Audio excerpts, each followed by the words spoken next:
Hello everyone, welcome back to the shop. Today we're going to have a quick talk about swage blocks. Thanks for watching. Okay everybody, first thing you need to know about swage blocks are there's several different kinds of swage blocks.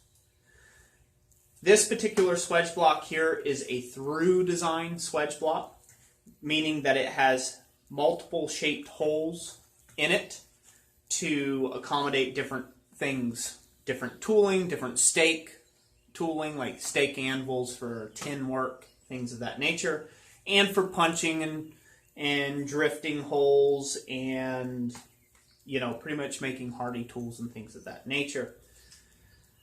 I made this swage block myself. I've got a stand welded up to it, and I originally started with the ideal of maybe making a striking swage block for, like a striker's anvil. And then I decided, well, you know what? I think I'm just going to make a swage block out of it. And so that's what I did. It was a pretty nice chunk of steel. I believe this chunk here weighs 120 pounds, somewhere around there. 120, 130 pounds, the chunk of steel does. It is 3 inches thick. And I would say about 10 inches wide and, 16 inches long or so. Makes a really nice swage block. Took forever to drill these holes. I've got a 3/8 inch Pritchell hole, a 1/2 inch Pritchell hole, a 3/8 inch Pritchell hole, and a 1/4 inch Pritchell hole. And all those come in handy whenever I'm doing some different punching options. It gives me more options than what I have on my Olga, my big blacksmithing anvil there. These range from 5/8 square, 5/8, 1 inch, inch and a quarter, and 1.5 inches square. My old anvil, I had a 300 pound, I think it was, mouse hole, and it had a large hardy hole in it. And I said, well, if I ever need to make any more tooling of that size, I'll have the hole for it. Plus, this is a handy place to take and drift out things like hammers and whatnots. So this is one type of swage block. It gets used mainly whenever I make tooling. The next type of swage block is this one that I bought at Quad State. These type swage blocks are absolutely invaluable in the blacksmith shop. I use this one all the time, and when I bought it, I kind of was trying to haggle the guy down on price, the guy who was selling it, and I think I purchased it for $270 US. And I kept trying to haggle him down, and he said, look, kid, he had his fill of me. He said, look, kid, you buy this swage block, and you will make double your money back the first year that you own it. Well, he was right and wrong. I've probably made 100 times my money back of that. Maybe not 100 times, that's a farce, but no, that's probably about right. Yeah, about 100 times. I think that's, 25,000, somewhere around there. I've probably made at least that much ironwork out of this. So, definitely a invaluable tool in the shop.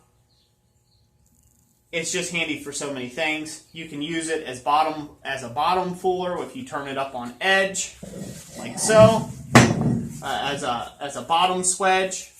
As you can see, it's got other depressions, a spoon depression, and different ladle depressions here on this side for measurements. And then you can use any side of it for, as like I said, bottom swedging. And all you got to do is make the appropriate top tool, and you've got a set of swedges there. Very handy tool. The side I use the most is this side right here.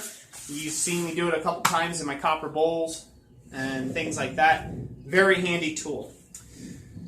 But let's say you don't have the ability to fabricate, or maybe you just don't have the bones or the money to, the big dead presidents there, to take and buy a swage block. Well, then your only other option